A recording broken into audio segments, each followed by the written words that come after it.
এই যে হ্যালো, কি সমস্যা আপনার? হ্যাঁ, আপনি এই যে নন স্টপ আমাকে ফোন দিয়েই যাচ্ছেন, কতক্ষণ আমাকে ফোন দিচ্ছেন, কতক্ষণ আমাকে ফোন দিচ্ছেন, মানে কি সমস্যাটা কি? আপনি কি বুঝেন না মানুষের যে ডিস্টার্ব হয়? কি হয়েছে বলেন। আসলে হয়েছে কি, ওই পাশের এলাকায় গন্ডগোল হইতেছে, তাই আমি চিন্তা করলাম আপনাদের আবার কোনো সমস্যা হচ্ছে কিনা। আপনি আর আন্টি তো পাশে একা থাকেন, যদি কোনো বিপদ আপদ হয়, আর যদি কোনো বিপদ হয় তাহলে আপনাদের দুইজনের মাঝে আমি একদম ঢাল হয়ে দাঁড়াবো আপনাদেরকে সেভ করার জন্য। এই কারণেই আমি বারবার ফোন দিচ্ছিলাম।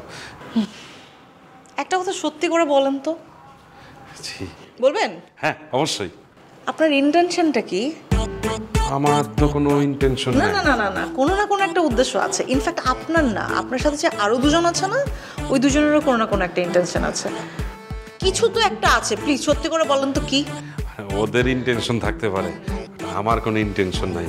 আমি তো সলিড, আমার তো ভালোবাসাটা একদম নিঃস্বার্থ ভালোবাসা। এই যে, বলে ফেলছেন না, কট খেয়ে গেছেন। ভালোবাসা, ভালোবাসার কথা। শুনুন, আপনাকে সবার আগে একটা ইম্পর্টেন্ট কথা বলি। আপনার সাথে যে আরো দুজন আছে না, ওরা দুজন কিন্তু আপনার সাথে এই রেসে আগায় আছে। আপনি কিন্তু অনেক পিছায় আছেন। কেন?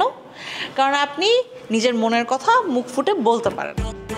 আমার এইসব মানুষ অনেক অপছন্দ, যে মানুষকে পছন্দ করলে ভালোবাসার কথা মুখ ফুটে ভালোবাসার মানুষের চোখের দিকে তাকিয়ে বলতে পারে না। গার্ডস থাকা লাগবে, যাকে ভালোবাসি তাকে বলতে হবে সামনাসামনি যে আমি তোমাকে ভালোবাসি। না বললে বুঝবে কিভাবে? ভালোবাসলে তো ফিলিং এক্সপ্রেস করতে হয়, এটা তো খারাপ কিছু না, তাই না? এক্স্যাক্টলি। আর তাছাড়া আমার এমনিতেও না একটু আপনার মতো, আম সরি, মানে আপনার টাইপের একটু সিনিয়র ম্যাচিওর, মানে কেয়ারিং মানুষ, একটু একটু মানে ফাদার ফিগার টাইপের মানুষ খুব পছন্দ। You know what I mean? আমি যদি আপনাকে মানে ভালোবাসার কথা প্রপোজ করি, আপনি কি মেনে নেবেন? মেনে না নেওয়ার তো সেটা পরের ব্যাপার, কিন্তু প্রপোজটা তো করতে হবে, তাই না? মনের কথা মুখে বলতে হবে, চোখের দিকে তাকায়।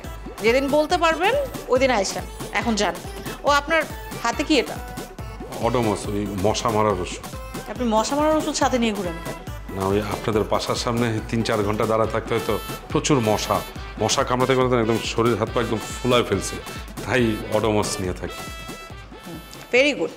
এখন থেকে ওডোমস শুধু আমার বাসার নিচে না, সব সময় ওডোমস নিয়ে ঘুরবেন। হাতে, পায়ে, গলায়, চেহারায়, সব জায়গায় মাখবেন, বেশি করে মাখবেন। কারণ আপনি একটু ডার্ক টোনের তো, স্কিনে আবার লাল লাল কালো কালো স্পট হয়ে যেতে পারে মশা কামড় দিলে, ইউনো, ভালো লাগবে। ঠিক আছে, যান। আপনি উপরে যান, অসুবিধা নেই। ঠিক আছে, আপনার বাকি দুজন কিন্তু রেসে আগায় আছে, মাথায় রাখেন। জি, আন্টিকে সালাম দিবেন।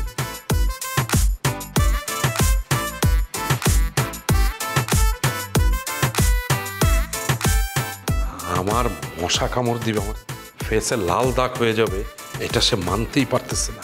আমি তো এরকম একটা মেয়ে চাই। উফ,